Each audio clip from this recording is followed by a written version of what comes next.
Sir, ನಿನ್ನೆ ನಮ್ಮ ಮಂಡಕಲ್ಲು ಮತ್ತು ಮಂಚೇನಹಳ್ಳಿ ಹೋಬಳಿಯ ಬ್ಲಾಕ್ ಅಧ್ಯಕ್ಷರಾದ ನಾಗಭೂಷಣ್ ಅವರು ನಮ್ಮ ಸ್ನೇಹಿತರ ಬಗ್ಗೆ ಸ್ವಲ್ಪ ಹಗುರವಾಗಿ ಮಾತಾಡಿದ್ದಾರೆ. ಅದೇನೋ ಕಾಂಗ್ರೆಸ್ ಅವ್ರ ಬಗ್ಗೆ ಏನು ಗೊತ್ತು ಅವ್ರಿಗೆ, ಕಾಂಗ್ರೆಸ್ ಹಿನ್ನೆಲೆ ಏನು, ಮತ್ತು ಬಣ್ಣಿಯವರ ಟೀಮು, ಈ ಥರ ಏಕವಚನದಲ್ಲೆಲ್ಲ ಮಾತಾಡಿದ್ದಾರೆ. ಮೊದಲು ನಾಗಭೂಷಣ್ ಅವರೇ, ನೀವು ನಂಗೆ ಹೇಳಕ್ಕೆ ಒಂದು ಇಷ್ಟ ಬಿಡ್ತೀನಿ. ಮೊದಲು ನೀವು ಯಾರು, ನೀವು ಎಲ್ಲಿದ್ರಿ? 3 ವರ್ಷ ಈ ಕಡೆ ಪ್ರದೀಪ್ ಈಶ್ವರ್ ಅವರು ಯಾವಾಗ MLA ಕ್ಯಾಂಡಿಡೇಟ್ ಅಂದ್ಕೊಂಡ್ರು ಆವತ್ತಿಂದ ನೀವು ಕಾಣಿಸ್ತಾ ಇರೋದೇ ಹೊತ್ತು ಅದರಿಂದ ನೀವು ಎಲ್ಲಿದ್ರಿ? ಯಾರ ಕಾಂಪೌಂಡ್ ಒಳಗಡೆ ಇದ್ರಿ? ನಿಮಗಾಗಲಿ ನಿಮ್ಮ ಕುಟುಂಬಕ್ಕಾಗಲಿ ರಾಜಕೀಯ ಹಿನ್ನೆಲೆ ಇದೆಯಾ? ಹೋಗ್ಲಿ, ನಿಮ್ಮ ಕೊಡುಗೆ ಏನಿದೆ ಕಾಂಗ್ರೆಸ್ ಪಕ್ಷಕ್ಕೆ? ನಿಮ್ದಾಗಲಿ, ನಿಮ್ಮ ಮನೆಯವ್ರದ್ದಾಗಲಿ, ನಿಮ್ಮ ಕುಟುಂಬದವರಾಗಲಿ ಏನು ಕೊಡುಗೆ ಇದ್ರೆ ಹೇಳಿ. ನೀವು ಇವ್ರ ಬಗ್ಗೆ ಮಾತಾಡ್ತೀರಲ್ಲ, ಇನ್ನು ನೀನು ಇವಾಗ ತಾನೇ ಹುಡ್ತಾ ಇರೋ ಮಗು, ನೀನು ಕೂಸು ಕಾಂಗ್ರೆಸ್ ಪಕ್ಷದಲ್ಲಿ. ಅವರೆಲ್ಲ ಬೆಳೆದಿರೋರು, ನಾವು ಅಷ್ಟೇ. ನಮ್ಮದು ಹಿನ್ನೆಲೆ ಇದೆ. ನಮ್ಮ ಅಪ್ಪ ಆಗಲಿ, ನಮ್ಮ ದೊಡ್ಡಪ್ಪ ಆಗಲಿ ಸುಮಾರು 50 ವರ್ಷ 60 ವರ್ಷದಿಂದ ನಾವು ಕಾಂಗ್ರೆಸ್ ಪಾರ್ಟಿ ದುಡ್ಕೊಂಡು ಬಂದಿರೋದು.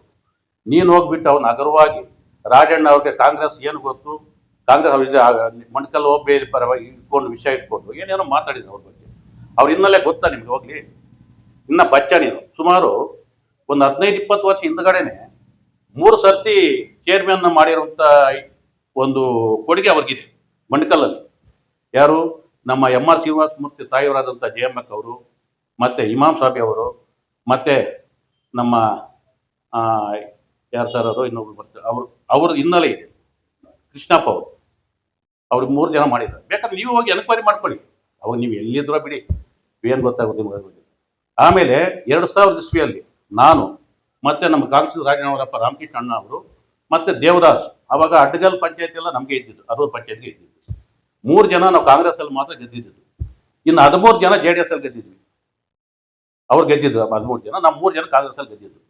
ಆವಾಗ ನಾನು ರಾಮಕೃಷ್ಣಣ್ಣ, ನೀವೇ ವೈಸ್ ಪ್ರೆಸಿಡೆಂಟ್ ಅಪ್ಲಿಕೇಶನ್ ಹಾಕೋದ್ರೆ, ಬೇಡಪ್ಪ ನಂಗೆ ಅಷ್ಟು ಗೊತ್ತಿಲ್ಲ, ನೀನು ಹಾಕಪ್ಪ, ನೀನು ಗೊತ್ತಿಲ್ಲ. ನಾವು ಯಾಕಂದ್ರೆ ಇನಾಮಿನೇಷನ್ ಮಾಡಬಾರ್ದು ಅನ್ನೋ ಉದ್ದೇಶದಿಂದ ಆದ್ವಿ. ಆದ ತಕ್ಷಣ ನಮ್ಮ ಕೆಲಸ ನಾವು ರಾಜಕೀಯ ಮಾಡಿದ್ವಿ, ನಮ್ಮ ಕೆಲಸ ನಾವು ಮಾಡಿದ್ವಿ. ಆವಾಗ ರಾಜಣ್ಣ ಅವರು ಕೂಡ ನಮ್ಗೆ ಸಹಾಯ ಹೆಚ್ಚಾಗಿ ಅವ್ರ ಕೊಡುಗೆ ನಮಗೂ ಇದೆ. ಆವಾಗ ನಿಂತ್ಕೊಂಡು ನಮಗೆ ಆಪೋಸಿಟ್ ಹಾಕಿದ್ದು ನಮ್ಮ ಪ್ರಕಾಶನ ಲಾಯರ್ ಇದ್ದಾರೆ, ಪ್ರಕಾಶನ ಅದವರು, ಅವ್ರು ನನಗೆ ಆಪೋಸಿಟ್ ಆಗಿ ಹಾಕಿದ್ದು ವೈಸ್ ಪ್ರೆಸಿಡೆಂಟ್. ಅವ್ರು 13 ಗೆದ್ರು, ನಾವು 3 ಗೆದ್ರು. ಲಾಸ್ಟ್ ಫೈನಲ್ ಆಗಿದ್ರೆ ನನಗೆ 8 ಓಟು, ಅವ್ರಿಗೆ 8 ಓಟು ಬಿತ್ತು. ಲಾಟ್ರಿಯಲ್ಲಿ ನಂದು ಹೋಯ್ತು. ಆವಾಗಿಂದ ರಾಜಕಾರಣ ಮಾಡ್ಕೊಂಡು ಬಂದಿದ್ವಿ.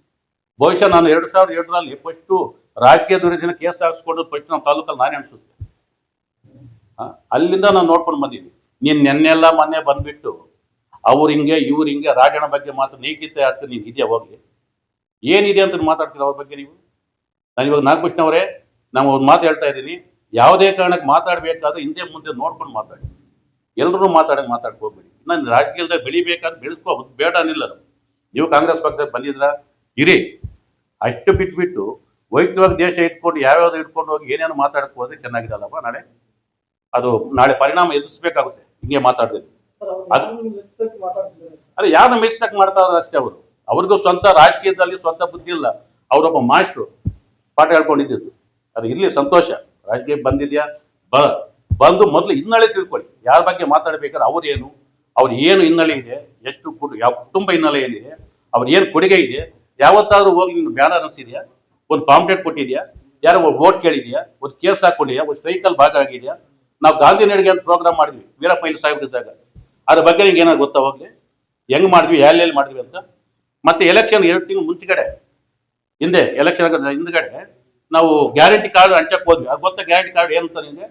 ಹಳ್ಳಿಗೆ ಮನೆಗೂ ಹಂಚಿದ್ವಿ ನಾವು. ಅದೆಲ್ಲ ನಿಮ್ಗೆ ಗೊತ್ತಿದೆಯಾ? ಬಂದು ಸೆಂಟ್ರಲ್ ಬಂದು ಇವಾಗ ಏನೋ ಬ್ಲಾಕ್ ಅಧ್ಯಕ್ಷರು ಆಗೋಗಿದ್ದೀರ. ಇಲ್ಲಿ ಸಂತೋಷ, ಹೆಂಗಾದ್ರೂ ಯಾರು ಮಾಡ್ಕೊಳ್ಳಿ, ಅದು ಇರಲಿ. ಮೊದಲು ಬ್ಲಾಕ್ ಅಧ್ಯಕ್ಷರು ಅಂದರೆ ಒಂದು ಗೌರವ ಇತ್ತು, ಪ್ರತಿಯೊಬ್ಬರಿಗೂ ಒಂದು ಗೌರವ, ಒಂದು ಅಭಿಮಾನ ಇತ್ತು ಅದ್ರ ಮೇಲೆ. ನಿಮ್ಮಂಥವ್ರು ಬ್ಲಾಕ್ ಅಧ್ಯಕ್ಷಕ್ಕೆ ಅದು ಮರ್ಯಾದೆ ಹೋಗ್ತಾ ಇದೆ. ಇವಾಗ ಈ ಥರ ಲೆವೆಲ್ ಬಂದಿದ್ದ. ಇದು ದಯವಿಟ್ಟು ಹೇಳ್ತಾ ಇದ್ದೀನಿ, ಇದು ಎಚ್ಚರಿಕೆ ಅನ್ಕೊಳ್ಳಿ. ಏನು ಅನ್ಕೊಳ್ಳಿ, ಮುಂದೆ ಏನಾದ್ರು ಇದೇ ಪ್ರಕಾರವಾಗಿ ನೀವು ಮಾತಾಡಿದ್ರೆ ಆಯ್ತಾ ಇದೆ, ಅದು ಪರಿಣಾಮ ಅದು ಕೆಟ್ಟದಾಗಿರುತ್ತೆ. ತಿಳ್ಕೊಂಡು ಇಷ್ಟು ನಾನು ಹೇಳ್ತಾ ಇದ್ದೀನಿ. ಇನ್ನೊಂದು ಮಾತು ಹೇಳ್ತೀನಿ, ಹಂದಿ ಎಷ್ಟು ಎತ್ತರಕ್ಕೆ ಬೆಳೆದ್ರು, ಎಷ್ಟು ದಪ್ಪ ಆದ್ರೂ ಹಂದಿನ ಅನ್ನೋದು ಅದು ಯಾವತ್ತೂ ಹಾನಿ ಆಗಲ್ಲ. ಇದು ಮನಸ್ಸಲ್ಲಿತ್ತು. ನೀವೆಲ್ಲಿದ್ದು ನೋಡಿ, ಮೊದಲು ನೀವಿದ್ದು ಜಾಗ 3 ವರ್ಷ ಹಿಂದ್ಗಡೆ ನೀವು ಎಲ್ಲಿದ್ದು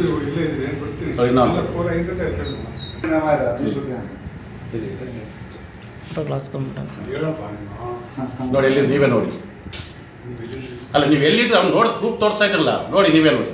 ಆಮೇಲೆ ನೀವು ಇಷ್ಟು ಮಾತಾಡ್ತಿರಲ್ಲ, ರಾಜಣ್ಣ ಆಗಲಿ ಇನ್ನೊಬ್ಬರಾಗಲಿ ಅವರೆಲ್ಲಿ ಕಾರಣಾಂತರಗಳಿಂದ JDSಗೆ ಹೋದ್ವಿ. ನಾನು ಹೋಗಿದ್ದೆ. ಯಾಕೆ ಹೋಗಿದ್ದೆ ಅಂದರೆ ಇದೇ ಸುಧಾಕರ್ ಅವರು ಸುಧಾಕರ್ ಅವರು ಯಾವಾಗ ಕಾಂಗ್ರೆಸ್ ಪಾರ್ಟಿಗೆ ಬಂದರು ಅದರಿಂದ ನಾವಾಗಲಿ ಅಣ್ಣಪ್ಪಣ್ಣವರಾಗಲಿ ರಾಜಣ್ಣ ಆಗಲಿ ನಾರಾಯಣಸ್ವಾಮಿ ಎಲ್ಲ ನಾವು JDSಗೆ ಹೋಗಿದ್ದು ನಿಜ. ಆಮೇಲೆ ಅವ್ರು ಹೋದ್ಮೇಲೆ ಮತ್ತೆ ರಿಟರ್ನ್ ಬಂದಿದ್ದು ನಮ್ಮ ನಿಜ. ಆವಾಗ ಬಂದಾಗ ಇದೇ ನಮ್ಮ ಅಣ್ಣಪ್ಪಣ್ಣವರು ಬೈ ಎಲೆಕ್ಷನಲ್ಲಿ ಟಿಕೆಟ್ ಕೊಟ್ಟವ್ರಿಗೆ ಅವರಿಂದ ನಮ್ಮ CM ಅವ್ರನ್ನ ನಮ್ಮ ಕರೆಸಿಬಿಟ್ಟು ನಮ್ಮ ಸಿದ್ದರಾಮಯ್ಯ ಸಾಹೇಬ್ರನ್ನ ಅಲ್ಲಿ ನಾವು ಮತ್ತೆ ಸೇರ್ಪಾಡಾಗಿದ್ದು ಎಲ್ಲರೂ ನೋಡಿ. ಅದಕ್ಕೆಲ್ಲ ಪ್ರೂಫ್ ಕೊಡ್ತೀನಿ ನಾನು. ಸುಮಾರು 10,000 ಜನ ಸೇರಿಸ್ಬಿಟ್ಟು ಅವತ್ತು ಫಂಕ್ಷನ್ ಬಂದರು ಪೆಗಸಲದಲ್ಲಿ. ಆವತ್ತೇ ನಾವು ಸೇರ್ಪಾಡಾಗಿದ್ದು. ಆವತ್ತಿಂದ ನಾವು ಸಂಕೀರ್ಣವಾಗಿ ನಾವು ರಾಜಕೀಯ ಮಾಡ್ಕೊಂಡು ಹೋಗ್ತಾಯಿದ್ವಿ. ನೆನ್ನೆಲ್ಲ ಮೊನ್ನೆ ಬಂದುಬಿಟ್ಟು ಇವರೆಲ್ಲನೂ ಈ ಥರ ಮಾತಾಡೋಕ್ಕೆ ಹೋದರೆ ಅದಕ್ಕೇನು ಅರ್ಥ ಬೇಡ. ಹೋಗಲಿ ಇಷ್ಟೇ, ನಿಮ್ಮ ರಾಜಕೀಯ ಮಾಡ್ಕೊಳ್ಳಿ. ಯಾರನ್ನೋ ಮೆಚ್ಚಕ್ಕೆ ಇನ್ನೊಂದೇನೋ ಅವ್ರ ಹತ್ರ ಮಾರ್ಕೊಡೋಕ್ಕೆ ಹೋಗಿ ನೀವೇನೇನು ಮಾತಾಡೋಕ್ಕೆ ಬರಬೇಡಿ. ದಯವಿಟ್ಟು ನಿಮ್ಮ ಮಟ್ಟಿಗೆ ನೀವು ನಡೆಸ್ಕೊಂಡು ಹೋಗಿ ರಾಜಕೀಯ. ನಮ್ಮ ರಾಜಕೀಯ ನಾವು ಮಾಡ್ತೇವೆ. ನಾವು ಕಾಂಗ್ರೆಸ್ ಪಕ್ಷದಲ್ಲಿ, ನೀವು ಕಾಂಗ್ರೆಸ್ ಪಕ್ಷದಲ್ಲಿ ಇದ್ದೀರಿ. ಅದು ಬಿಟ್ಬಿಟ್ಟು ವೈಯಕ್ತಿಕ ದ್ವೇಷ ಸಾಧಿಸೋಕ್ಕೆ ಹೋದರೆ ಮತ್ತೆ ಪರಿಣಾಮ ಹೆಚ್ಚು ಕಮ್ಮಿ ಆಗುತ್ತೆ ಅಷ್ಟೇ. ಅದರ ಮೇಲೆ ನಿಮ್ಮ ಇಷ್ಟ ಅಂತ ನಾನು ಹೇಳ್ತಾ ಇದ್ದೀನಿ. ನಾವು ಹೈಕಮಾಂಡ್ ಕೊಡಬೇಕಾಗುತ್ತೆ, ನಿಮ್ಮದೆಲ್ಲ ಇರುತ್ತೆ.